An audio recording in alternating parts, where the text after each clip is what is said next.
मोडलिंब येथील सौरांजली कला केंद्राचे मालक, मॅनेजर व कामगार हे परजिल्हा व परराज्यातून महिलांना आणून त्यांच्याकडून वेश्या व्यवसाय करून घेत होते.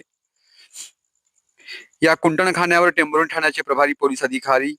IPS राहुल आत्राम यांनी पोलीस पथकासह नियोजनबद्ध सापळा रचून छापा टाकून 25 महिलांची सुटका केली आहे. या सर्व महिलांना सोलापूर शहरातील सिव्हिल हॉस्पिटल येथे गेल्या 2 दिवसापासून तपासणीसाठी आणण्यात आले असून सिव्हिल परिसरात या महिलांची झुंबड गर्दी पाहावयास मिळत आहे आणि यांना पाहण्यासाठी नागरिकांनी गर्दीही केली होती. या प्रकरणी सौरांजली कला केंद्राचे मालक जगन्नाथ तुकाराम गाडगे राहणार अरण तालुका माढा, कला केंद्राचे चालक विशाल लता पवार वय वर्ष 24 राहणार जामखेड तालुका अहिल्यानगर, मॅनेजर बाळासाहेब गोविंद गिड्डे वय वर्ष 63 राहणार अरण तालुका माढा, पार्टी मालकीने छाया बाळासाहेब सुरवशे वय वर्ष 35 राहणार आंबेजोगाई जिल्हा बीड, रिक्षा चालक नितीन चांगदेव चव्हाण वय वर्ष 49 राहणार मोडलिंब तालुका माढा,